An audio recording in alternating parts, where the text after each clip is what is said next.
I have started to record this meeting, and first and foremost, let me thank you that you are able and willing to spare some time with me. Much appreciated.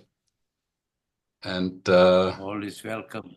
thank you. You remember maybe that I told you, because I'm living and working in Malaysia for many, many years, since 1997, you are representing for me, as for many others, some kind of Mr. Malaysia. So whenever I'm in Malaysia or think or talk about Malaysia, you are the person which comes to my mind in the first place. And definitely you have been shaping Malaysia's history. So not many people know in detail about your legacy, basically, and all the activities and the political posts you have had. So maybe I'd just like to give a short intro about Malaysia to our mainly European viewers, if you don't mind. And Malaysia is part of the ASEAN community. And Dr. Mahathir was a two-time prime minister. First legacy started way back in 1981, if I'm correct. And then you had a short, I call it semi-retirement, and you came back as the oldest ever prime minister in 2018, if that is correct. And then you retired 2 or 3 years later.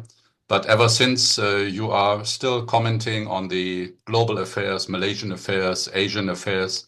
So last time we spoke, it was in the midst of the COVID crisis. And today we have other crises in the world.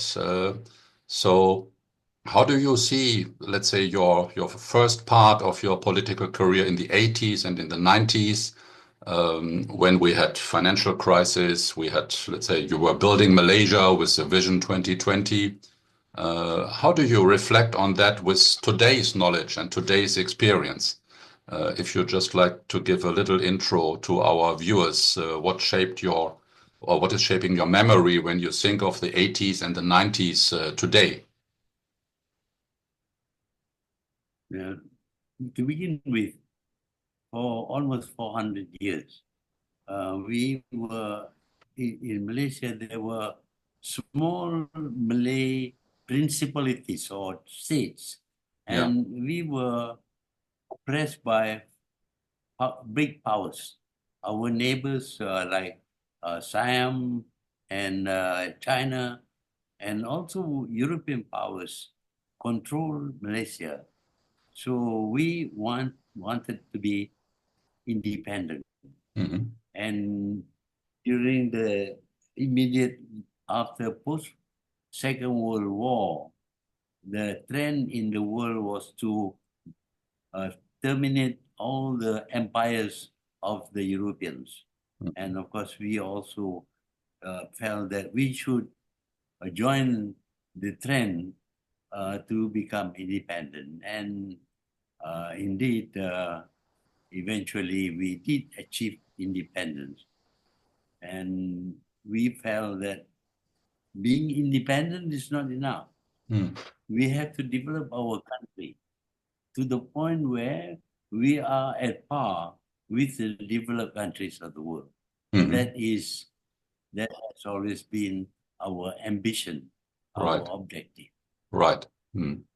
Yeah, I remember when I studied international economics, it was the, let's say, the decades of the Asian tiger economies, you know, when you had growth rates of 8, 10, 12% sometimes. And all these countries in Southeast Asia, they were developing even before China opened up. And you grew the economies leaps and bounds, and that was growing and booming like there is no tomorrow. And one of your, I call it, strategic masterpieces was the Vision 2020, which was developed, and the big projects like the Petronas Towers, Proton, the Multimedia Super Corridor. These are all today landmarks of Malaysia and Kuala Lumpur. Um, how do you see these Vision 2020 today? I mean, today we have 5 years after the year 2020 already. And how is your thinking when you say how it was created, how it was implemented, and what maybe could have been done differently with today's knowledge? When we decided to fix 2020 as the date when we should become a developed country.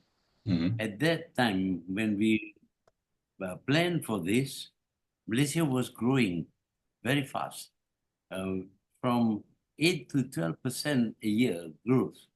So we felt that it is possible for us to grow and become a developed country during a period of 30 years, from 1990 to 2020. So we fixed we call it Vision 2020. And the vision is about becoming a fully developed country, though not in the interpretation of the world, but in our own interpretation of what a fully developed country should be. And we felt it was achievable. But of course, I had been Prime Minister for a long time, and by the time we reached the 21st century, I was already, I considered myself to be quite old, and I wouldn't survive to 2020. So I decided to step down. But I felt sure that if the policy is continued, we would achieve the objective of becoming a fully developed country by 2020. Unfortunately, when I stepped down, my successors changed the direction of the development of the country. They looked into other ways and other means of achieving progress in a country, not necessarily progress towards becoming a fully developed country, but progress in their own interpretation. And because they changed the direction and the objective, by 2020, we were not able to show that we have reached developed country status. But I would say still, I mean, even if you say we have not reached 100% of the KPI of the Vision 2020, if you look at the development of Malaysia over time, it is definitely a success story. Of course, there is always room for improvement, but overall, I would say Malaysia is a very much a good example of how a nation which was depending on agricultural products in the first place, after political independence, becoming your own nation, you have built a country which Malaysians can be proud of. And that is definitely something which will continue as a legacy, no matter what your successors did. And I think that is probably a separate interview story. Many papers, many documentaries have been written and produced about all these political hiccups after your premiership. I'd like to focus a little bit, not so much on the political side, but more on the economic side and also the present economic affairs. In preparation for this interview, I was trying to find out whether when you were prime minister in your second term, whether or not you have met Donald Trump during his first term. And all the sources say you didn't, and you had a quite critical opinion about him. I believe it may not have changed now in his second term, especially given the tariffs he is slapping on Asian countries at the moment. And Malaysia is, I would say, really challenged by these tariffs now imposed. And what is your view on the new setting we see in the global world, especially with all these executive orders coming from the Trump administration and affecting Europe and Asia and China alike? When I became Prime Minister the second time in 2018, I was busy domestically, locally, because there were so many things which went wrong during the period when I stepped down. So I had little time to focus on foreign relations. So I made no attempt to meet Mr. Trump. But of course, I was watching and reading all about him, and I felt that he is not the typical American. He has even during his first term, he has other ideas. And I felt that if these ideas are promoted, then we would face a lot of economic problem for the world. So when he lost against Joe Biden, I thought that was the end of him. But managed to win again a second term. And during this second term, he introduced changes which were radical, totally unexpected. And this has caused a lot of turmoil in the economies of the whole world, not only of America, but the whole world. Yeah. How do you see this playing out? I mean, many people say he is basically a property tycoon. He raises the bar to 100 and then the other party offers 30 and then you meet in the middle, like on the bazaar, on the China market. Do you think this will also happen because countries like Malaysia or Vietnam or others, they will knock on the door of the White House and say, hey, you can't do that with these high tariffs. Let's start to negotiate one by one. And this seems to be the strategy in a way. Yeah? He has this idea that the whole world was cheating America, making use of America as a market without anything being gained by America. This is a wrong impression that he got. And he thought that if he could bring back all the industries to America, then America would be great again. But this is not something that can be done overnight. You want to bring back the industries will take years. And during that time, you will not have the products that you find necessary. For example, in order to compete in the international market, they have to produce their products at lower cost. Apple, for example, decided to produce their telephone in China, where the cost is very low, and the product was able to compete with other products from Korea, from China, and the rest. But now he wants to take the industry back to America. It's not something that you can do overnight. And during that period, with the high tariff applied to imported telephones, even though they were American telephones, the people who will pay for the high tariffs, the people who will be affected will be the people of America. Because if they import at high tariffs, the telephone, Apple's telephone would be so costly in America. In the rest of the world, it will be cheap. So Americans will pay high price for the high tariffs that Trump has introduced. Well, I mean, I think all international economic observers share exactly what you have just described as the impact of these tariffs. But still, they are introducing it, and the team of advisors surrounding the president push him like to announce this, and there must be some kind of agenda we will all experience and see. But definitely, as you say, he's creating a lot of turmoil and a lot of volatility in the markets in every aspect. And since we're talking about the Trump administration, what I personally found very interesting is the reaction of China. Many countries, like Vietnam, for example, the European Union, they think, well, we have to start negotiation and we have to meet somewhere in the middle. But China was pretty much unimpressed, I would like to say. They stopped to supply rare earth material. They sent back the Boeing aircraft, which already had been sent to China. So, I mean, you have tremendous experience in dealing and negotiating with the Chinese administration. I found that rather bold, saying, look, I'm not budging anything here. You can do what you want. China can do equally or better. Yeah. I see a little Well, smile in China your is, face. yeah, well, China is a very big market. Yeah, We want that market.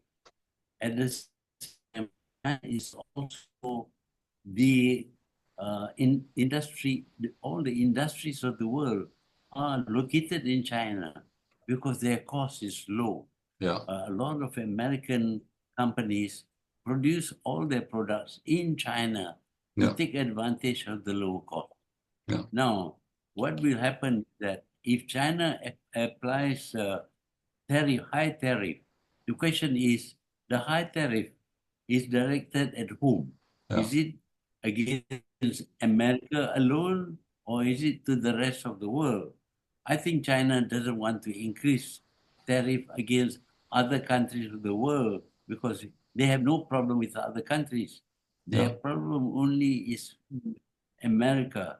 Mm. And when they apply high tariffs uh, against America, then American products will be very expensive in China.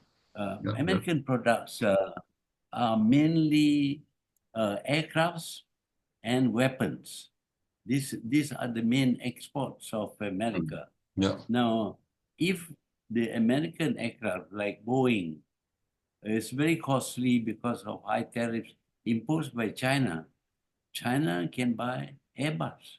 yeah. And They always have an alternative. America Yeah, is yeah, going to lose a big market because yeah. China is expanding their aviation industry very rapidly. Mm. And if China does not buy those big Airbus, Yeah. the loss to America will be very, very big. Yeah, yeah, yeah. So, I'd like to touch American, one other aspect of Donald Trump, where I believe you have something in common, if I may say so. And some time ago, in one of your comments, you made the headline, "I always prefer peace over war," when it came about the discussion of the present conflicts we see in Russia, Ukraine, the Middle East, and other critical phases. And also Donald Trump is saying, I want peace. And I'm not sure if he really wants to have the Nobel Peace Prize, but in that respect, he seems to be genuine to me, that he wants to withdraw his troops, and he has a totally different foreign policy. The Europeans and the NATO allies, they are scratching their head how to deal with it because this is definitely a change. How do you see that policy change in the foreign policy of the US? And then we touch on Taiwan and China issue as well. That is something pretty complicated and maybe not easy to answer in just a few sentences. Yeah? well, the US likes to provoke countries so as to have confrontation and wars. Hmm. Uh, the Pelosi went to Taiwan for no reason, and knowing full well that that visit is going to provoke China. Now, if China wants to conquer Taiwan, they would have done that a long time ago. They had the capacity. Hmm. But China chose not to conquer Taiwan, but regard Taiwan as a part of China. But when Pelosi went there and insists that Taiwan is an independent country, China has to show that it is against that view. Hmm. And China showed its military strength, almost as if it was going to invade Taiwan. Hmm. And when that happens, America persuaded Taiwan to equip itself to defend Taiwan. How Hmm. does Taiwan equip itself? By American weapons. Hmm. And that is, of course, very good for American business. So there is now a confrontation, and Taiwan, actually, if China wants to conquer Taiwan, it can do so now, but it Hmm. hasn't done Yeah. because Taiwan is useful to China. Hmm. Taiwan invests a lot in China.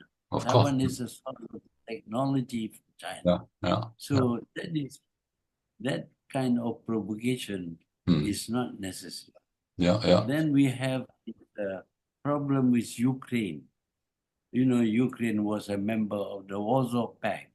Right. The administration decided to disband the Warsaw Pact, and Ukraine and many other countries became independent.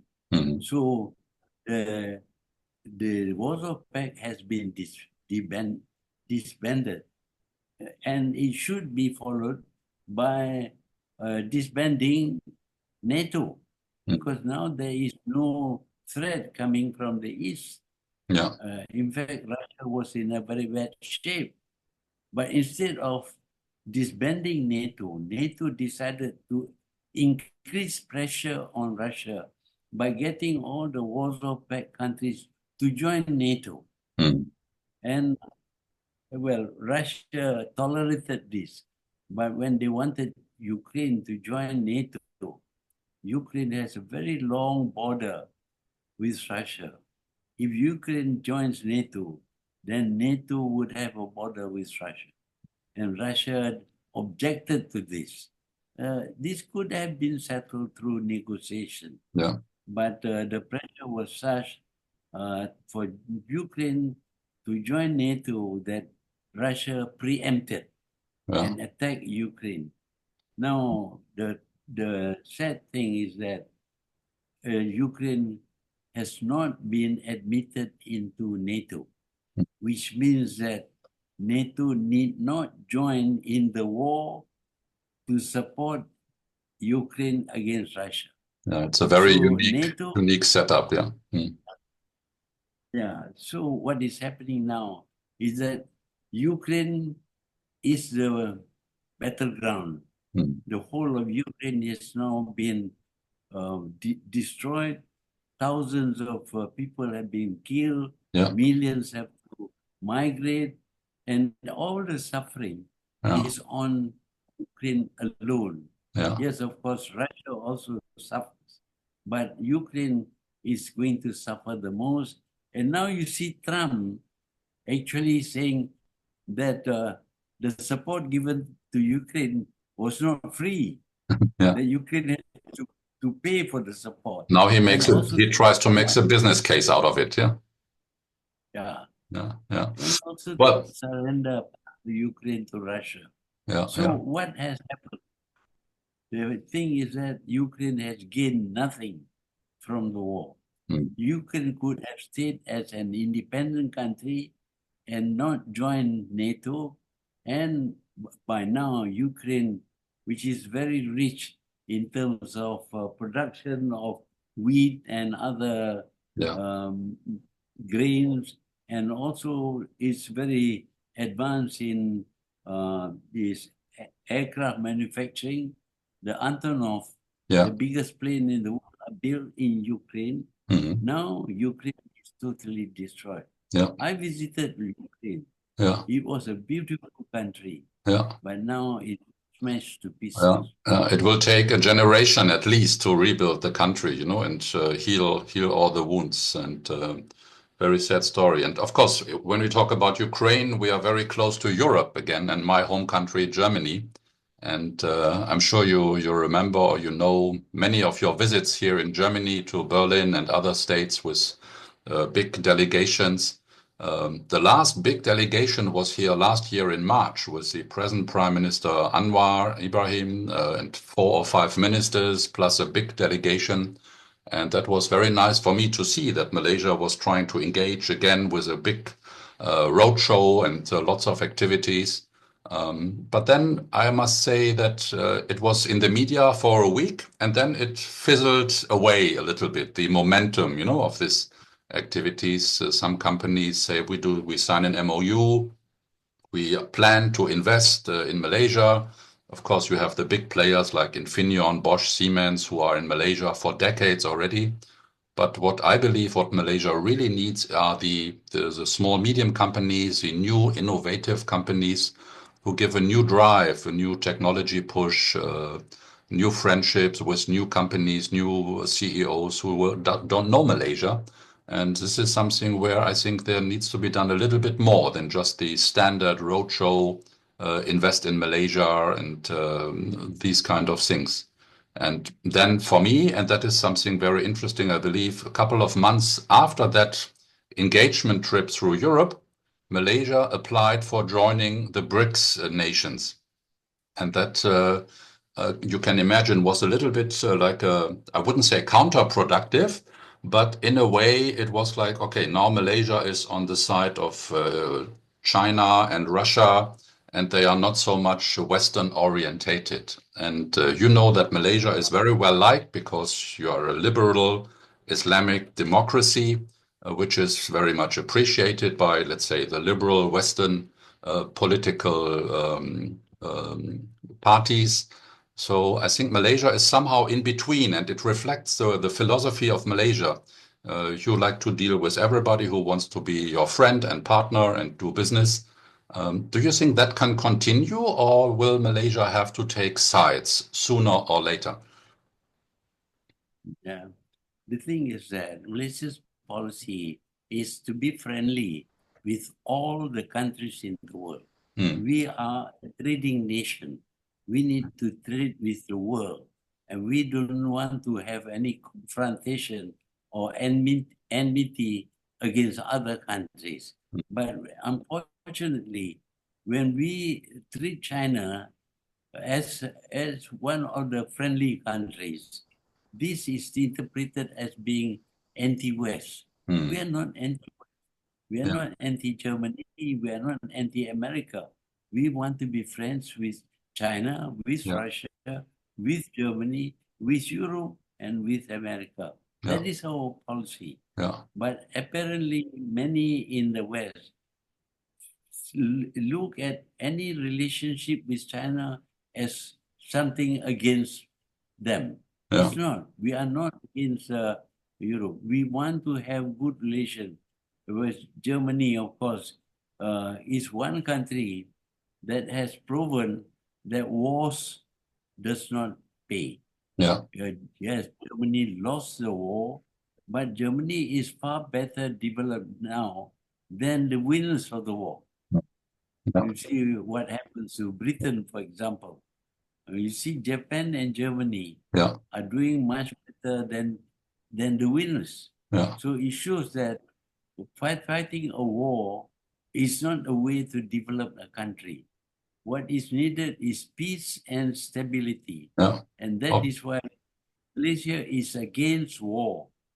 Any kind of war. We feel that you can only defend your country, not attack other countries. Yeah. So because we do not want to join in the confrontation against China, Yeah. we are regarded as not being pro-West. No, we Yeah. are pro-China, pro-West, and pro-everybody. These are trading partners.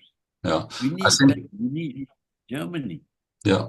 No, you are perfectly right. And what I really feel if I read the media on a daily basis, you know, voices like yours are deeply missed. And I feel really saddened, you know, when I see the reflection in the media where we say, oh, China again is doing the Belt and Road project and investing and everywhere, and countries are indebted to China.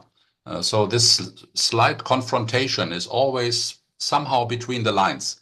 And exactly what you say and what you described is something which is really missing, which is a deep understanding of the culture of countries like Malaysia, you know, where you are friendly with all nations in the world and you are benefiting from the development by trading and investing in each other's country. So that kind of promotion or that kind of agenda has to be pushed harder. Especially in Germany. I'm sure you also read the news. We are going to get a new government with a new momentum in foreign policy, in foreign trade and investment.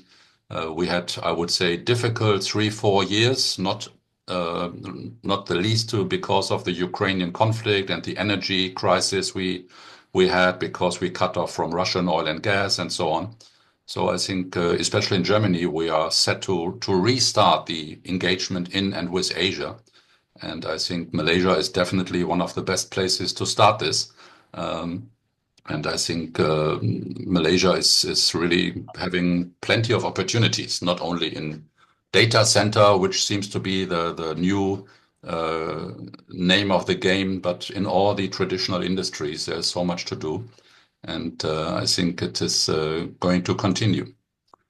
So I'd like to close Dr. Mahathir with the last um, remarks you did in our earlier interview, which I find very, how do you say, fascinating. I asked you what would be things you would recommend to the young generation. And I'm not sure if you remember exactly what you said. You said it must be the environment. We have to focus on the environment, clean air, water, healthy living, nature. And with all these conflicts we briefly discussed here, I feel that this topic is kind of being neglected at the moment. You know, climate change was very hot on the agenda, but now we talk Russia, Ukraine, Middle East, China, US, Taiwan. Nobody seems to care about the environment at the moment. Is this still, when you reflect a little bit, would you say this is still the most important thing politicians of the present generation should look out for? Well, if you look back, this planet of ours has gone through very many climate changes. Hmm. At one time, there were dinosaurs and other creatures, This is a and very then there big, was long picture, yeah, a long time frame, yeah. the ice age, and then about a million years ago, the climate set becomes more mild, and eventually there emerge on the planet living creatures, trees, plants, germs, human being even 600,000 years ago. So all this is related to climate change. And the climate that we have enjoyed for a long time is not permanent. It will change. Hmm. And you have to learn how to adjust yourself to the change. Yeah. But you must always uh, avoid making matters worse. Hmm. I mean, the population of the world is very big, Yeah, 8 billion people, and each one of them produce waste. of We course. have to start there. Each one of them produce carbon dioxide, also polluting the atmosphere. Hmm. So these are things that scientists understand, and scientists must find ways of countering. But to do that, the people must be conscious. Hmm. This is going to affect the following generation, the younger people. Yeah, As they progress, it is possible that the atmosphere becomes hotter. yeah, If it reaches 70 degrees, a lot of people would die. yeah, What do you do? And you have to learn how to live in a different kind of atmosphere. yeah, And the capacity is there. For example, we can cool the atmosphere. We can have places which are cool. We have a way of growing trees under certain condition. yeah, So younger generation must accept that this nice climate that we have is not going to last, hmm. that Yeah, it is going to change. yeah, What are the changes and how do we deal with it depends on the feeling of responsibility yeah, that the young generation yeah, has. yeah. Very well. Dr. Mahathir, I think it's fascinating not only for me, but also for the people who are going to watch our interview about your deep knowledge, your deep memory, and how you can put all these pieces of the big puzzle of how world politics plays together. That is very fascinating. One personal remark, if you allow me. My son is a student of medical studies. He's going to become a doctor as well. And everybody who knows your curriculum knows that you have started your career as a medical doctor. So if you had to make the choice again today, would you rather prefer to become a politician like you did, or would you rather prefer to continue your practice and stay as a doctor? Lots of people presume that I was a doctor who became a politician. Okay. No, it's not. I was a politician first, but when I was a boy, I was involved in politics. Nobody took me seriously. Mm-hmm. So I thought, in order for people to take me seriously, I need to have some stature. Okay. So I thought a university degree would give me that kind of image. So I wanted to study law, but I got a scholarship to study medicine. Okay. And when I came back as a doctor, people were more willing to listen to me. And Okay. I find that the knowledge of medicine is very good for administration. Mm-hmm. The way we tackle problems in medicine is also the way we tackle problems in administration of the country. A lot of So similarities. Yeah. I am a qualified doctor, but they have taken away my certificate. I can't practice anymore. But Well, I think the you thing are a I living learned, you are a living example that you know how to treat yourself, to have such a wonderful condition in such a high age. Yeah. well, I think training your son is going to be a doctor is prepares him for how to face the world, Yeah. the problems of the world, That's right. Yeah. because you tackle it in the same way. Mm. You look into the history, you look into the causes, you look into all the evidence, you determine what is wrong, Mm. and then you prescribe the cure for Yeah. them. Politics could be so easy if only everybody would be a doctor in politics. Dr. Mahathir, I would like to thank you very much. I hope you have a wonderful celebration of your birthday in July. And I'd like to thank you again. Have a nice day. And thank you very much for sharing all these insights with our audience. All the best and have a nice day. Stay in good health. And I hope to see you in person on my next visit in Kuala Lumpur. Thank you. Well, thank you very much. You're Okay. welcome. Thank you very much. Bye-bye. Bye.